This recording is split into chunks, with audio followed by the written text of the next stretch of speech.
feza teny raika ihany no antiko mivaofy ny evanjely io hoe ninninona zavatra mitranga eo amin'ny fiainantsika na fampahoriana ataon'ny demonia na setrasetra-piainana rehefa hoe tsapanao hoe vao mba eo akaikinao ihany Jesoa na matory izy na samy haino fa tsapanao ho vao eo izy dia aza matahotra fa sa maninona zany efa be ny rivotra ny soka zay fa sy tanapaoka hosiny fitenin'ny olona sasany rehefa vao matoky fotsiny ianao hoe eo Jesoa nasianao miteny aminao izy manao zavatra azy ohatrany hoe izy matory rehefa vao eo fotsiny izy sy tampaokanao zany tafio-drivotra sy ny ranomasina zay zany. Ny vakiteny voalohany no ifampizarako satria sy dia resahana loatra indraindray reny vakiteny amin'ny testamenta taloha reny ato amintsika katolika dia tonga dia amin'ny evanjely no manavanana nefa misy fampianarana lalina dia lalina matetika amin'izy ireny makasika ny fiainam-piarahamonina sy ny fisipitondratena ara-moraly. Sodoma sy Gomora ny resaka sady voaresaka io any amin'ny testamenta taloha no voaresaka amin'ny testamenta vaovao dia mba ho resahako kely amintsika fa rehefa miala avy ato sika dia hoe kay ve dia misy zavatra miova amin'ny fomba fiainantsika. Amin'ny dictionnaire français tsotra rehefa mijery amin'ny andavanandro zany ianao miteny hoe Sodoma sy Gomora dia ny zavatra resahany ao tonga dia le fahotana amin'ny resaka firaisana ranofo no resahana amin'izany. Zany hoe vao miteny hoe ianao Sodoma, Sodomita, Sodomi dia ny tiana tenenina amin'izany amin'ny fomba fiteny efa andavanandro dia hoe fanaovana firaisana amin'ny olona mitovy fanavanahana aminao homosexualité. Dia ny hoe sodomia dia homosexualité masculine ary ny gomorien dia homosexualité féminine. Asika ato amin'ny Radio Maria zao olona masina mivavaka be aby dia tsy azontsika sary asaina zany lehilahy dia lehilahy tiany hiarahana fa sy mba vehivavy ao lehilahy be volo-tongotra sy anina io zany digny ro tiany ho safosafona sy fisakatratra io nefa samy lehilahy digny samy volombava be digny ro ifanorokorika eo vehivavy mifampilalao nono sy ny sisa eo dia zay le gomorien aza me falazana mivatana izy ho azontsika fa ny olona manao azany zay le Sodoma sy Gomora ao zay zany le hoe Sodoma sy Gomora. Dia io no nahatonga n'Andriamanitra ny teny hoe horavana ty tanàna ity satria Andriamanitra efa nandahatra hoe rehefa mivady ny olona lahy sy vavy no mifanambady afaka bevoka zany afaka teraka ary mifamenona ny fihetsepo aza sy ny hoe lehilahy mba mitrerona ny vehivavy mba malefadefaka eo dia misy fifamenona zany ao dia mirindra ny tokantrano tombo ny taranaka sy ny sisa fa navadika ny olombelona zay hoe fomba avy aiza ngaha dia hoe lehilahy samy lehilahy mifampikioty dia vehivavy samy vehivavy mifampikioty dia izay mbola misy sany mandraka kehitriny mbola misy ka aoka isika na zanaka atsika re hitantsika hoe misy azany tendance zany avy hatrany dia atao vahoaka misy olona momba manao analizy hoe itony didipotra fobe itony mahatonga zalahy ho sarim-bavy dia tsy tena lehilahy dia tsy miraharaha vehivavy tsony satria rehefa atao zazalahy amin'ny fomba ndrazana agnao dia misy fomba fiteny sahala amin'ny sakramenta tenaina hoe agnao dia ho lehilahy havelombady afaka agnome fahafinaretana ny vehivavy zany nisodrano amin'ny zazalahy fomba ndrazana dia midika ny fary sy ny akony rainy tena lehilahy matanjaka fa lasaky malezolezo eo dia lasa sarim-bavy dia lasa sodomita dia zay amin'ny fomba fiteny tena mivatana zany ny hoe sodomi zany dia hoe coït anal ataoko teny frantsay izy dia mba sy dia mandratra sofina loatra coït anal any amin'ny sy tokony hanaovana azy no anaovana firaisana fahotana lehibe zany ary eo amin'ny soratra masina manontolo ireo karazana fahotana amin'ny resaka sexualité ireo dia anisan'ny vosoka azy ao anatin'ilay antsoina hoe fahotana mikiakiaka makatrany an-danitra tonga dia mitaraina mafy amin'Andriamanitra zany mitovy amin'ny mamon'olona mandasadrasy manasiny ny manao firaisana amin'ny azafady ny fomba fiteny amin'ny vody ohatra satria izay le hoe coït anal sodomie. Ka raha misy kristianina manao an'izany dia fataro tsara fa tonga dia mahavery amin'ny afobe avy hatrany izany fahotana zany. Misy makola ka io zany tsy hoe lehilahy samy lehilahy ihany ny rahanao fa na ianao raha lehilahy dia mivadinao vehivavy manao an'izany coït anal zay le PC2 Sodome ao azontsika zay lazana mazava izy dia amin'izay fantatry sodomisy tsy mahalala dia nefa mety manana fahazaran-drasy dia tonga dia lazana izy dia mazava tahaka izany tsy menatra ny evanjely aho fa tsy maintsy lazana zay marina zay fa akoatran'izay hoe fahotana mahakasika ny hoe filibana amin'ny ara-nofo tena mivaona zay tao Sodoma sy Gomora dia mbola misy fahotana maro hafa ihany koa satria rehefa jerena ny voalazan'ny Ezekela mpaminany amin'ny toko fahaenina amby folo andiny fahasivy amby efapolo ka hatramin'ny fahadimapolo ampitahany Ezekela mpaminany amin'ilay Sodoma sy Gomora fahiny ny fanjakany Samaria tamin'ny fahampanjaka tany Israely dia ozy izy hoe ny fahotany Sodoma zany dia zao ny fitiavatena ny filibana ary ny tsy firaharahanany mahantra sy ny oppression inona moa zany oppression zany le hoe ianao manjakazaka madinika ohatra ianao manana pikarama fehezinao izy ampizalinao tsy alonao karama fa ampizaliana namana zany any fahotany Sodoma koa zany fa tsy voalaza tamin'ny vaky teny eo amin'ny Jenesy toko fahasivy amby folo sy fahavalo amby folo izay tena miresaka azy voalohany ireo karazam-pahotana hafa ireo fa dia fotsiny hoe tena tafahoatra loatra ny fahotany Sodoma sy Gomora satria ireo zany jereo anjely reo lahy le vao niresaka tamin'ny Abrahama igny tonga tany Sodoma sy Gomora hanavitra ny Lota dia io anjelin'Andriamanitra mihitsy no siriritiny zalahy teneniny amin'ny Lota hoe rainy lehilahy vahiny bogosy niditra atao aminao rainy avoaho aty hanaovana azy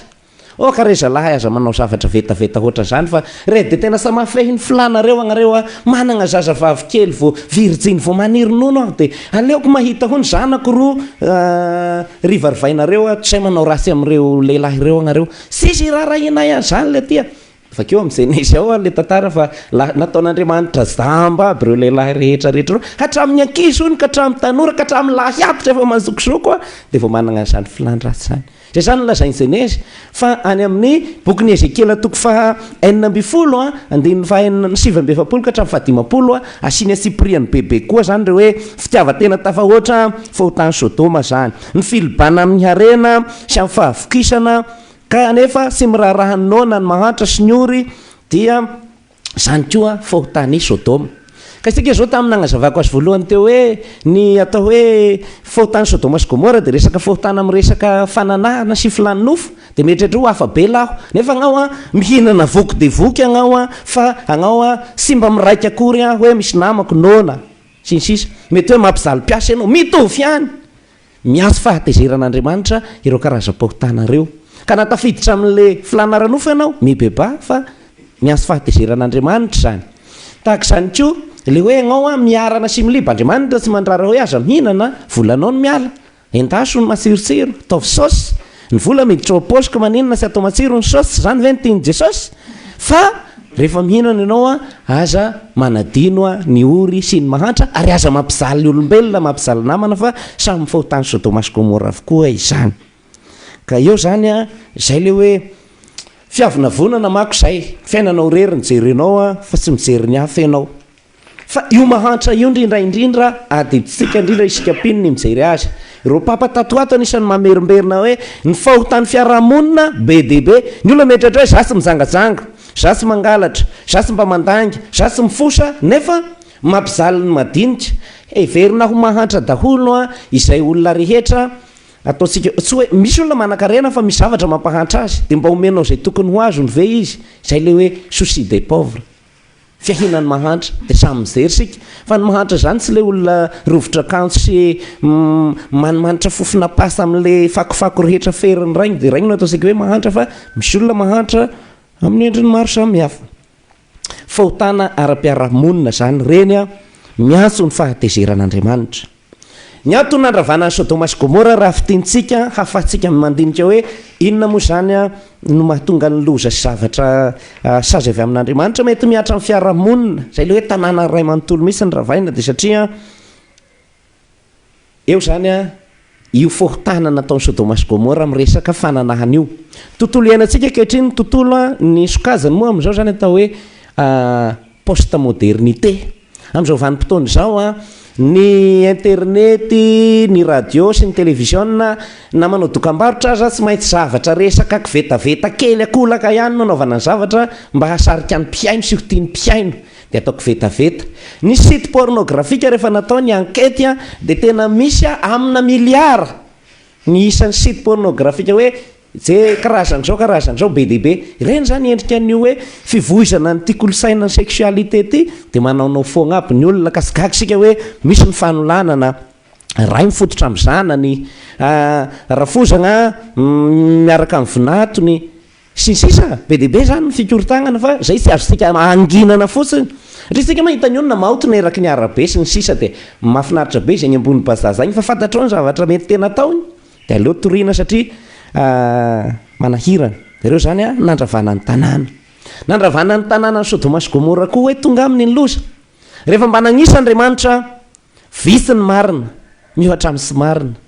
ary na ny minimum farany ambanimbany tadiavina tena in'Andriamanitra azy hoe mba misy olona marina vitsivitsy sy tena mba mivavaka ary mba manana fisipitondra-tenara moraly araka ny tokony izy ao an-tanàna sapifolo akory de ndravan'Andriamanitra ny tanàna mba meteza ho anisan'ny vitsy voisan'Andriamanitra mba hiaro ny loza sy hiatra amin'ny fianakavianao sy hiatra amin'ny tanànanao sy hiatra amin'ny firenenao mba meteza ho anankiray ho anisan'ny marina hameno nisa folo fa ngo sy teny hoe ianona vetsa ho ao fa ianao misy miteny hoe aleo apiko io isy io de mba satratra ny loza ty Madagasikara ty aleo mba apiko ny loza miala amin'ny ratsy aho ary sy mampizaly mahatra sy tia tena sy miavinavina dia mba sitratra ny loza amin'ny fianakaviako zay zany anisan'ny hafatra ampianarin'reto tenin'Andriamanitra reto Andriamanitra maky marina fa izy de be famindram-po izy tena mandefitra miandry antsika hibebaka fa Andriamanitra koa de mba manana an'izay hoe rehefa mba feno ny tsy apokany de Andriamanitra miteny hoe ravana satria mampianatra azy retesin'Andriamanitra sazy ny mpanota na de be famindram-po azy Andriamanitra dia reny sazy omeny ny mpanota tafahoatra reny satria mampianatra azy sy ny namana reny zany sady famongorana ny rasy no fanentanana atsika hibebaka ny vadiny Lota araka ny voalaza tamin'ny evanjely teo efa mba navotan'Andriamanitra satria marina izy mianakaby fa niherika izy de maty inona ny lesinao atsika amin'izany rehefa mba niala tamin'ny fahotana mba efa nanao dinganara-panahy re aza miverin-dalana isony aza miherika manimanina ny tongolon'ny Ezipta hoe inay zahay ny ainy fiainako taloha ohatran'izao tamin'izany nanam-bola satria manao an'izao rehefa mba natao velomagny ny rasy de avelao agny fa efa voavitra ianao amaranana azy ry frère avy any an-dafitony any 3 minitra ny toriteny de gaga izy hoe fa ahoana fa ny aty tena vo pays d'émission frère diacre de farany tsy maintsy ampianarina tsara aloha ny olona katesizmy fiangonana katolika laharana fa 780 sy 1867 reto zany ireo fohotana anaky firy zato anakefatra mikekeka makany an-danitra mianso fahatezeran'Andriamanitra de samy mba mijereva zay manandrify azy ny mamono olona sy manasiny mantasatra sy manasiny ohatra ny nanao vaninkaina ny abelo amin'izay nesy toko fa 710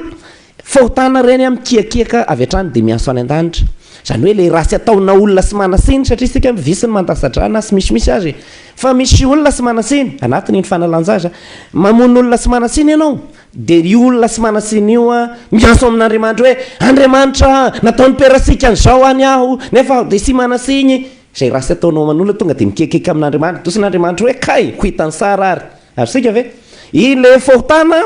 mikekaka maka amin'Andriamanitra de mamaly Andriamanitra satria Andriamanitra sy maragnina narangasofiny azy dia mihaino izy de mamaly faharoa io hoe homosexualité io zay nresasika lavabe teo iny tsy voasako fosony zany ny fahatelo de ny famoretana ny fanambakana ny mahantra famoretana tsy firarahana sy fampizaliana ny olona faible kokoa noho ianao ohatra ny nataon'ny faraona tany Ezipta napahorian'ny faraona mafy izy ireo vahoak'Israely de nitaraina tamin'Andriamanitra de nohenon'Andriamanitra tany an-tampolo-lanitra ny feon'ny kiakiaka an'ireo olona nampizaliana reo opprimé reo de avy Andriamanitra loza folo display d'Ezipta de ny fahafantsirony ry faraona mianakavy ary ny farany de ny fanararaotana sy ny sy fanazana ny mpikarama satria ianao ve patron de manararaotra sy manao an'izay abus ny sisa zay am'ireo sy fanazana azy ireo mikekeka mitaraina amin'Andriamanitra ny feon'ireo mpikarama zay tsy alohanao ny karama ny alainao amihanina hoe toka efa ninakanina teo fa nalana tamin'igny ny karamanao misy anina kristiana de mahavita manao an'izany tandremo fa na sy mizangazanga azy ianao fa nefa mampizaly piasa mitovy ihany ny agnaran'izany mianso fahatezeran'Andriamanitra tatazo ary ny fahatezeran'Andriamanitra re zaka fa resy tazaka ndao resatao reo zavatra reo fa Andriamanitra efa miteny amin'ny testamenta vaovao Jesosy miteny hoe zay olona sy mihaino ny evanjely zany hoe fa ilazana ny marina tahaka izao fa tsy mino de miatra aminy le voalaza ao Matteo 10:15 sy Luka 10:12 hoe moramora kokoa ny hatao amin'ny Sodoma sy Gomora le nandefasana hafa avy any an-danitra noho ny atao amin'ny ity taranaka ity amin'ny andro fisarana. Sika zany tena izay so no mitory-teny. Efa nataony môperasana halala magnitra sy miaviavy aho ny teny hoe reto le fohotana de naheno de sanatria ny vava vao manao fagnahiny eny de ny natao tamin'ny Sodoma sy Gomora ozy de so moramora noho ny natao tamin'ny mpivavaka ato amin'ny Radio Maria sy ny haino Radio Maria izay naheno zany evanjely zany. Zay le lazainy Jesoa. De ao amin'ny Piera faharoa toko faharoa andiny fahaenina ka hatramin'ny fahafolo farany de le hoe ilota na de hoe ny olona rehetra niara-nonina tagnaminy aza nanao an'ireo fohotana ratsy isan-karazany reo sy mba nanao an'izany izy. Igny le lazainy Papa François olona sahy manao contre courant ny olona rehetra mandeha miakavanana amin'ny lalany ratsy fa ilota sahy ny safidy lalana mandeha miakavia. Zay zany ka ilota de ohatra amin'izay hoe olona manana fetretana madio zay ka ny ratsy fanahy rehetra zany hoe ny mpanao ratsy rehetra sy meny ny evanjely sy meny ny zavatra ampianarin'ny fiangonana zany dia mety hiarana io nanzoany Sodoma sy Gomora io na sy afo miledaleda avy agnan-danitra azy fa hitanao amin'ny fiainana andavanandro hoe zao le izy. De any amin'ny Zoda moa andiny fafito sarin'ny afo be io fandorana ny Sodoma sy Gomora io. Zany tenin'Andriamanitra zany na somary masisika zany tenin'ny soratra masina de mba hitandrematsika mba sy anaovantsika an'izany. De tandremo no mieritreritra hoe ny mpizangazanga ihany ny mpanota fa kay moa zany le agnao hoe agnao miarana amin'izay zavatra mahasambatra anao de sy miraharaha zay tsy manana kay fohotana mitovy amin'izay ihany samy mahamay any amin'ny afo be aby de anjaratsika ny mitandrina fo amin'Andriamanitra satria fohotana kely sy madiniky zany fa mitovy aby rehefa fohotana.